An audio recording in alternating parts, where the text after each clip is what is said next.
कभी कभी ऐसा लगता है ना कि इतिहास की मोटी मोटी किताबें देखकर कि भाई शुरुआत कहाँ से करें। अगर ये सवाल मन में आता है तो आप अकेले नहीं हैं। आज हम इसी उलझन को सुलझाएंगे और इतिहास पढ़ने का एक बहुत ही आसान और मजेदार तरीका ढूंढेंगे। तो चलिए शुरू करते हैं। बिल्कुल सही बात।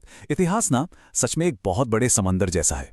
हजारों साल की कहानियां हैं, अनगिनत लोग, कितनी सारी घटनाएं। तो ये सोचना कि गोता लगाए तो लगाए कहाँ से, अपने आप में ही एक बहुत बड़ी चुनौती है। लेकिन घबराने की कोई बात नहीं है। इसका एक बहुत ही सीधा साधा रास्ता है और आज हम उसी रास्ते पर अपना पहला कदम रखने वाले हैं। तो इस सफर का सबसे पहला पड़ाव क्या है? वो है नींव को समझना। देखिए, जैसे किसी भी बड़ी इमारत के लिए एक मजबूत नींव चाहिए होती है, बिल्कुल वैसे ही इतिहास को समझने के लिए भी एक ठोस आधार बनाना बहुत जरूरी है। तो आखिर ये इतिहास है क्या चीज? ये सिर्फ तारीखों और लड़ाइयों की कोई बोरिंग लिस्ट नहीं है। अरे ये तो कहानी है। कहानी है सभ्यताओं के बनने और बिखरने की, अलग अलग कल्चर के विकास की और हम जैसे आम लोगों की जिंदगी की। सच पूछिए तो ये हमारी अपनी ही कहानी है, बस थोड़ी सी पुरानी। अब देखिए, इतनी बड़ी कहानी को समझने का एक बहुत ही आसान तरीका है। इसे 3 हिस्सों में बांट लेना। सबसे पहले आता है प्राचीन इतिहास, मतलब पिरामिड और पहली सभ्यताओं का जमाना। फिर आता है मध्यकालीन इतिहास, वो किलों, राजाओं और बड़े बड़े साम्राज्यों का दौर। और आखिर में है आधुनिक इतिहास, जिसने हमारी आज की दुनिया को वो शक्ल दी है जिसमें हम जी रहे हैं। इस तरह से देखने पर सब कुछ कितना आसान लगने लगता है ना। ठीक है, तो नींव की बात तो समझ में आ गई। अब सवाल ये उठता है कि इस सफर पर निकलने के लिए हमारे टूल्स क्या होंगे, मतलब कौन सी किताबें हैं जो हमें पढ़नी चाहिए। चलिए इसका पता लगाते हैं।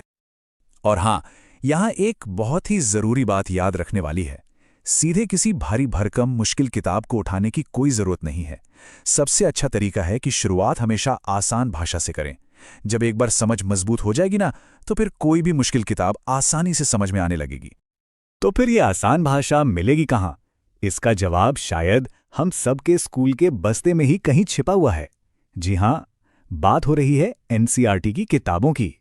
ये किताबें किसी भी सब्जेक्ट की नींव बनाने के लिए सबसे बेहतरीन मानी जाती हैं। लेकिन सिर्फ किताबों का नाम जान लेना तो काफी नहीं है, है ना? इन्हें पढ़ना कैसे है, इसका भी एक बहुत ही सरल और सिस्टमैटिक तरीका है। आइए देखते हैं। ये एक बहुत ही आसान सा 3 स्टेप प्लान है। पहला कदम, क्लास 6 से 8 की किताबों से कहानी का एक खाका तैयार कर लीजिए। दूसरा कदम, क्लास 9 और 10 की किताबों से उस कहानी में और भी डिटेल्स भरिए। और तीसरा कदम, क्लास 11 और 12 की किताबों के साथ उस कहानी की गहराइयों में उतर जाइए। इस तरह धीरे धीरे आप इस विषय के एक्सपर्ट बन जाएंगे। और पता है इन सब में सबसे अच्छी बात क्या है? ये सारा का सारा ज्ञान मिलेगा बिल्कुल मुफ्त। जी हां, एनसीईआरटी की सारी किताबें उनकी वेबसाइट पर फ्री में मौजूद हैं। तो अब ज्ञान हासिल करने के रास्ते में कोई रुकावट ही नहीं है। तो अब इस ऐतिहासिक यात्रा को शुरू करने के लिए एक पूरा का पूरा रोड मैप तैयार है। चलिए एक बार जल्दी से इसे फिर से देख लेते हैं। एक छोटा सा रिकैप। तो बस ये 2 आसान से कदम याद रखने हैं। पहला, इतिहास की नींव को समझना है और दूसरा, एनसीईआरटी की किताबों से शुरुआत करनी है। बस इतना ही आसान है ये।